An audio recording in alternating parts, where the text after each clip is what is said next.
It happened quietly. No reporters, no announcements.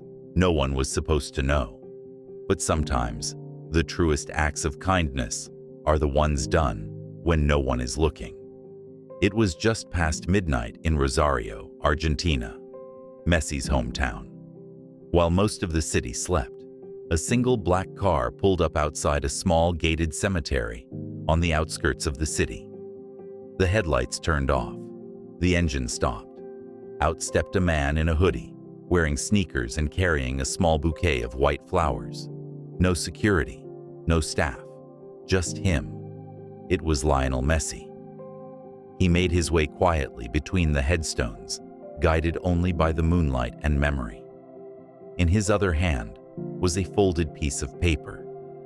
He walked to the far end of the graveyard, where the ground sloped slightly and the graves were older, simpler. He stopped in front of a stone that read, Emilio Garcia, 2005 to 2021. Siempre soñando con verte, Messi.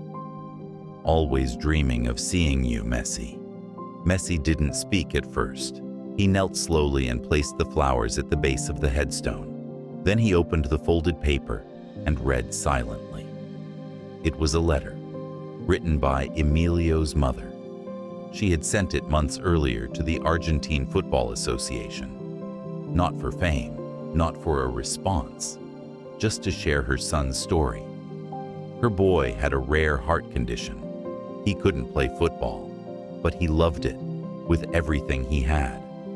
He watched every Argentina match, memorized every Messi goal, collected cutouts, stickers, headlines, dreamed that one day, just once, he might meet Messi, but he never did.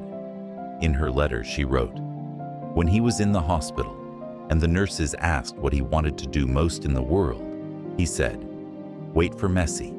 I'll wait, even if it's in the sky.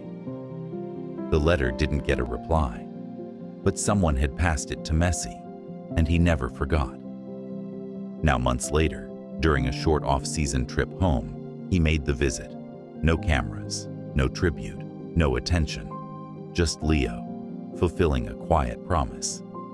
He stayed at the grave for nearly an hour, sometimes sitting, sometimes just standing, with his hands in his pockets. Eventually, he took off his gray training jacket, the one with the Argentina crest on the chest. He folded it neatly, laid it beside the flowers, and slipped something into the pocket, a handwritten note.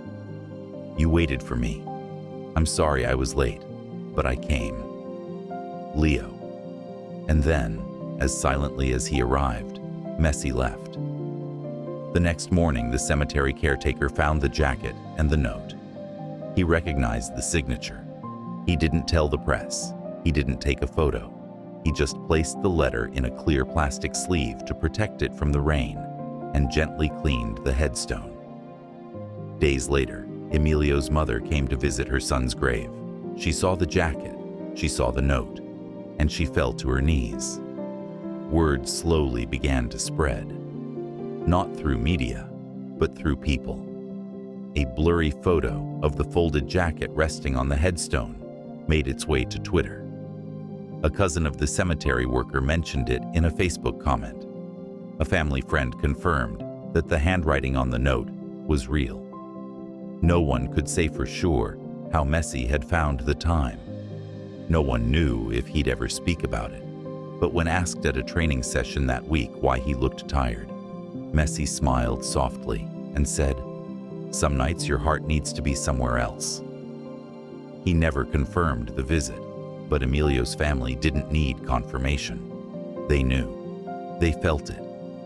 And on that grave, there's now a small glass box, mounted discreetly, holding a folded jacket, and a message that reads, he waited, and Messi came.